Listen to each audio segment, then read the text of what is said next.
नमस्कार मित्रांनो. डिसेंबर महिन्याच्या 6 तारखेला मेष राशीचा जो स्वामी आहे मंगळ, तो मेष राशीच्या चतुर्थ स्थानामध्ये वक्री होणार आहे. मंगळ ज्यावेळेस कुठल्याही राशीत वक्री होतो, तर त्या राशी संदर्भात किंवा त्या स्थानासंदर्भात नक्कीच काही ना काहीतरी फळं देतो, की जी जाणून ऐकत असतात. त्याचप्रमाणे मेष राशीचा अशुभ फलदायी ग्रह बुध, जो की मेष राशीच्या 8व्या स्थानात भ्रमण करतो आहे.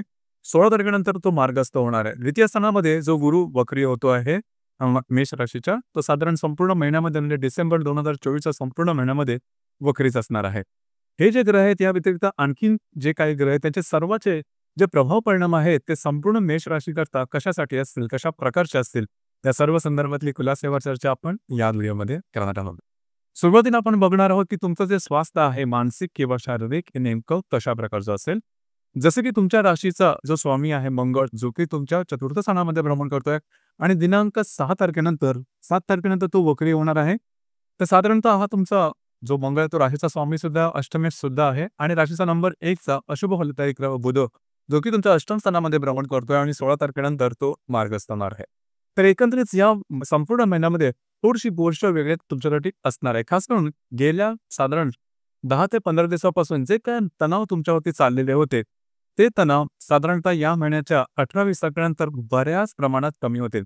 म्हणजेच मानसिक प्रभावाखाली तुम्ही चाललेला होता, ते साधारण 17-18 तारखेनंतर बऱ्याच प्रमाणात कमी झाल्यासारखे वाटेल. इथे एक गोष्ट महत्त्वाची आहे, की घरातल्या व्यक्तींबरोबर जे वादविवाद आहेत ते थोडेसे वाढतील. कारण तुमच्या राशीच्या संदर्भामध्ये कुठलीही गोष्ट तुम्ही प्रभावीपणे मांडता, पटकन बोलता, मागचा पुढचा विचार करत नाही, त्याच्यामुळे नातेसंबंध दुखावले जातात. तर तसाच काहीसा अनुभव हा या महिन्याच्या साधारण 8-9 तारखेनंतर तुम्हाला जाणवेल. त्या संदर्भात काळजी घेणं थोडंसं गरजेचं राहील. मात्र स्ट्रेस तुमचा कमी होईल, काळजी करू नका. या महिन्यात तुम्ही बऱ्याच प्रमाणात ऍक्टिव्ह असणार आहात. यानंतर आपण चर्चा करणार आहोत की तुमचं जे आर्थिक स्तर आहे हा नेमका कशा प्रकारचा असेल. जसं की तुमच्या राशीचा जो धनेश आहे शुक्र, जो की भाग्यस्थानामध्ये भ्रमण करतो आहे. दिनांक 3 तारखेनंतर तो दशमात भ्रमण करेल आणि 28 तारखेनंतर तो तुमच्या लाभ स्थानामध्ये भ्रमण करणार आहे.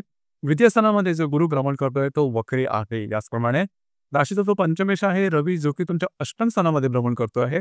दिनांक 17 तारखेनंतर हा जो रवी आहे तो तुमच्या भाग्यस्थानात भ्रमण करेल. याचप्रमाणे तुमचा जो लाभेश आहे शरीर तो लाभ स्थानामध्ये भ्रमण करतो पाठ असतं. एकत्रित सांगायचं झालं या सर्व ग्रहांचा विचार करायचा झाला आर्थिक संदर्भात, तर या महिन्यामध्ये आर्थिक बाबतीत तुम्हाला कुठल्याही प्रकारचे प्रॉब्लेम किंवा त्रास होणार नाही किंवा आर्थिक चणचण ज्याला आपण म्हणतो ती अजिबात जाणवणार नाही. त्याच्यामुळे तशी काही काळजी करू नका. फक्त थोडेसे पैसे खर्च करताना थोडीशी काळजी घेणं गरजेचं आहे. तुमच्या ज्या अपेक्षा त्या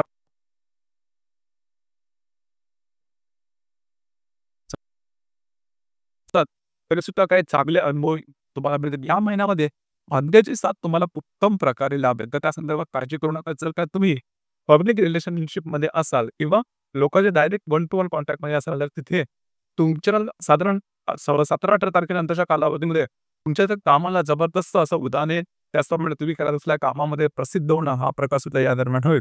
तर त्या अन्वये हा जो संपूर्ण महिना आहे, संपूर्ण महिना तुमच्यासाठी शुभ फलदायी राहील. आर्थिक संदर्भात तशी काही काळजी करू नका.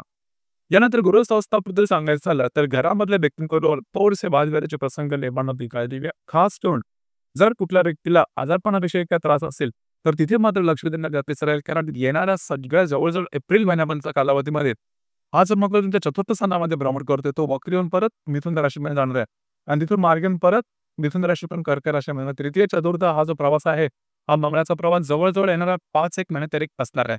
तर या संदर्भात थोडीशी काळजी घेणं गरजेचं राहील. कुठल्याही प्रकारची महत्त्वाचे निर्णय या दरम्यान छोटे किंवा मोठे घेऊ नका. जसं मी सुरुवातीला सांगितलं, मंगळ ज्या स्थानामध्ये जातो त्या संदर्भातले त्रास हा देतोच. तर या संदर्भात थोडीशी काळजी घेणं गरजेचं आहे. कारण साधारणतः मंगळ 6 महिन्यापर्यंत एका राशीमध्ये राहतो. पण इथे या दोन्ही राशींना मिळून जवळजवळ 4 ते 5 महिन्याचा तसा प्रवास असेल. तर त्या संदर्भात थोडंसं तुम्हाला अलर्ट राहणं गरजेचं राहील. आणि मुळात त्याच्या दोन्ही राशी आहे कर्क रास आणि मिथुन रास, की ज्या 2 राशींमध्ये तो भ्रमण करणार आहे.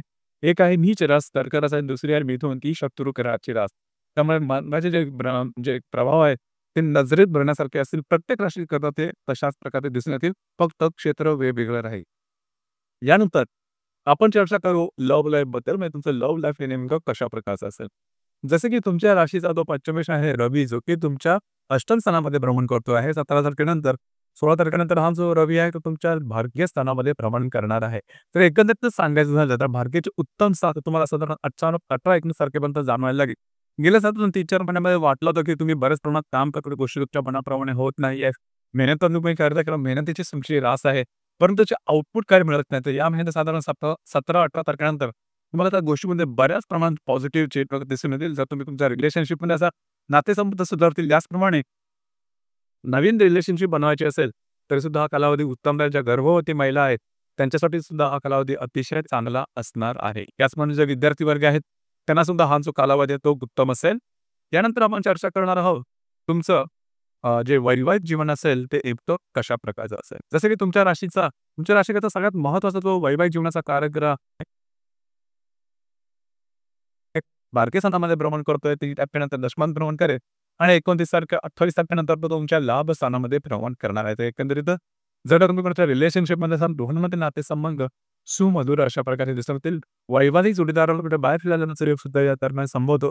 काही चांगले तुम्हाला लाभ सुद्धा मिळतील इन्व्हेस्टमेंटच्या बाबतीत. याचप्रमाणे कार्यक्षेत्राच्या संदर्भात विचार करायचा झाला, तर या महिन्यामध्ये तुमचा जो कर्मेश आहे, शनी, जो की तुमच्या लाभस्थानामध्ये भ्रमण करतोय, तो मार्गस्थ असणार. याचप्रमाणे तुमच्या दशम स्थानामध्ये किंवा कर्मस्थानामध्ये दिनांक 3 तारखेपासून ते जवळ-जवळ 27 तारखेमध्ये शुक्र भ्रमण करणार आहे. एकंदरीत जे तुमचं कार्यक्षेत्र असेल, त्या संदर्भातल्या काही चांगल्या घटना या दरम्यान नक्की घडतील. तुम्हाला काही चांगल्या अपॉर्च्युनिटी वगैरे पण मिळतील. वर्षाचे नातेसंबंध चांगले राहतील. थोड्याफार 1-2-3 दिवसामध्ये पूर्णपणे जाणवेल. परंतु एकंदरीतच सांगायचं झालं, तर कार्यक्षेत्रासंदर्भात तशी काही काळजी करू नका. त्या संपूर्ण महिन्यामध्ये बऱ्याच प्रमाणात तुम्हाला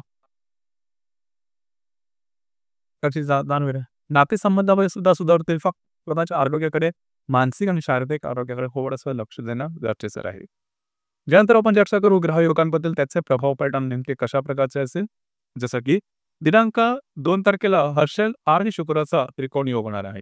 हर्षल जो की तुमच्या द्वितीय स्थानामध्ये भ्रमण करतो आणि जो शुक्र तुमच्या दशमात भ्रमण करेल. दोघांचा त्रिकोण तुमच्यासाठी अतिशय शुभ फलदायी राहील. जे तुमचं कार्यक्षेत्र असेल त्या संदर्भातले काही चांगले अनुभव तुम्हाला मिळतील. चांगले ऑपॉर्च्युनिटी वगैरे तुम्हाला मिळू शकतील. संधी तुमच्या समोर येईल आणि जी कामं तुम्ही हाती कारण की हातावेगळे अगदी सहजपणे करू शकाल. कार्यक्षेत्रामध्ये तुम्ही बिझनेस करत असाल किंवा विद्यापंत आहे तरी उत्तम लाभ मिळू शकते. काही चांगल्या संकल्पना तुमच्या सापडतील, जरूर त्यावर तुम्ही काम करा. याचप्रमाणे दिनांक 4 तारखेला रवी आणि शनीचा केंद्रयोग होणार आहे. शनी जो की तुमच्या लाभस्थानामध्ये भ्रमण करतो, जो रवी तुमच्या अष्टमात भ्रमण करतो. दोघांचा केंद्रयोग. आरोग्याकडे थोडंसं लक्ष द्या. कुठल्याही प्रकारची महत्त्वपूर्ण कामं या दरम्यान हाती घेऊ नका. आरोग्याच्या संदर्भात त्रास करून ऑर्थोपेडिक त्रास ज्याला आपण म्हणतो, हाडांच्या संदर्भात ते त्रास, हे थोडंसं या दरम्यान डोकं वर करू शकतो. याचप्रमाणे दिनांक 7 तारखेला शनी आणि बुधाचा केंद्रयोग होणार आहे. शनी जो की तुमच्या लाभस्थानामध्ये भ्रमण करतोय, जो बुध अष्टमात भ्रमण करतोय, दोघांचा केंद्रयोग असणार आहे. स्वतःच्या आरोग्याकडे लक्ष द्या. खास करून मानसिक आरोग्याकडे पण असं लक्ष देणं गरजेचं आहे. थोडंसं स्ट्रेस टेन्शन या दरम्यान थोडंसं जास्त झालं. तणाव जास्त आल्यासारखं वाटेल. याचप्रमाणे दिनांक 12 तारखेला मंगळ आणि शुक्राचा प्रतियोग होणार आहे. शुक्र जो की तुमच्या दशम स्थानामध्ये भ्रमण करतोय, जो मंगळ चतुर्थ भ्रमण करेल. दोघांचा प्रतियोग थोडसा कार्यक्षेत्राच्या संदर्भात काही वेगळे अनुभव तुम्हाला मिळू शकतील. म्हणजे ते निगेटिव्ह असतील. खास करून जे तुमच्या वरिष्ठ असतील त्यांच्यावर वादविवादाचे प्रसंग निर्माण होणं किंवा डिफरन्स ऑफ ओपिनियन ज्याला आपण म्हणतो, ते वादविवाद थोडेसे विकोपाला जाणं, असे सुद्धा काही अनुभव येऊ शकतात. तर या संदर्भात थोडीशी काळजी घेणं महत्त्वपूर्ण राहील. याचप्रमाणे कुठल्याही प्रकारचे नवीन चेंजेस या दरम्यान करू नका. कार्यक्षेत्रात कुठल्याही प्रकारचे महत्त्वपूर्ण निर्णय घेऊ नका. ज्या ठिकाणी तुम्ही काम करता त्या ठिकाणी जे महिला वर्ग असेल त्यांच्यापासून सुद्धा आपण सावध राहणं गरजेचं राहील. याचप्रमाणे दिनांक 18 तारखेला नेपच्यून आणि रवीचा केंद्रयोग होणार आहे. नेपच्यून जो की तुमच्या व्यय स्थानामध्ये भ्रमण करतो आणि जो रवी तुमच्या भाग्य स्थानामध्ये भ्रमण करेल. या दोघांचा केंद्रयोग असणार आहे. खास तुम्ही या दरम्यान कुठल्याही प्रकारचे महत्त्वपूर्ण निर्णय छोटे किंवा मोठे घेऊ नका. या भावनेच्या आहारी जाऊन कुठल्याही प्रकारची चुकीची कामं करू नका. तुमच्या इमेजला धक्का लागण्यासारखे प्रसंग या दरम्यान निर्माण होऊ शकते. काळजी घेणं गरजेचं राहील. त्याचप्रमाणे तुमची संतती असेल ती सुद्धा त्यांच्या संदर्भात सुद्धा काही काळजी करणारे गोष्टी समोर येऊ शकतात. या संदर्भात थोडीशी काळजी घेणं गरजेचं राहील.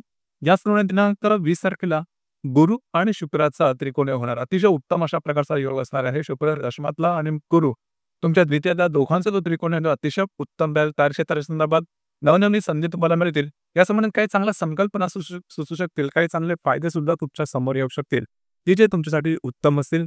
एकंदरीत गुरु शुक्राचा जो त्रिकोण योग आहे तुमच्यासाठी शुभफलदायी असाच असणार आहे. याचप्रमाणे दिनांक 27 तारखेला परत शनी आणि बुधाची युती होणार आहे, जी की 7 तारखेला सुद्धा झाली होती. कारण बुध हा जो आहे तो मार्गस्थ होणार आहे. त्याच्यामुळे 2 वेळा ती शनी बुधाची युती ती तुमच्या मानसिक आरोग्यावर तणाव आणणारी असते. तर या संदर्भात थोडीशी काळजी घेणं गरजेचं आहे. तर तुम्ही कुठल्या व्याधीने त्रस्त असाल तर त्याच्या संदर्भात सुद्धा काही अनुभव तुम्हाला या दरम्यान येऊ शकतील. थोडंसं अलर्ट राहणं महत्त्वपूर्ण आहे. याचप्रमाणे दिनांक 28 तारखेला हर्षद आणि शुक्राचा केंद्रयोग होणार आहे. हर्षद जो की तुमच्याच राशीमध्ये भ्रमण करतोय, जो शुक्र तुमच्या दशमात भ्रमण करेल, दोघांचा जो केंद्रयोग आहे, त्या दरम्यान जे तुमचं कार्यक्षेत्र असेल त्या संदर्भात थोडीशी काळजी घेणं गरजेचं आहे.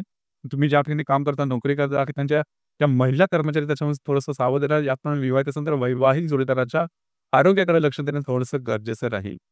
या महिन्यामध्ये एकूण 2 अमावास्या येतात. एक आहे 1 तारखेला, दुसरी आहे 30 तारखेला. याचप्रमाणे 15 तारखेला पौर्णिमा सुद्धा येणार आहे. अमावास्या पौर्णिमेला रविचंद्राचं आकर्षण पृथ्वीकडे थोडंसं जास्त असतं. आपण जास्त भावनातीत होतो आणि तुमची जी रास आहे ही थोडी जास्त भावनातीत होणारी आहे. भावनेच्या आधी जाऊन चुकीचे निर्णय घेऊ नका, वादविवादात जाऊ नका. त्याचप्रमाणे कागदोपत्री व्यवहार किंवा कमिटमेंट प्रॉमिसेस यापासून थोडंसं लांब राहणं या दरम्यान गरजेचं राहील. या महिन्याची 1, 15 आणि 30 या तारखेदरम्यान कुठल्याही प्रकारचे वेगळे निर्णय घेऊ नका.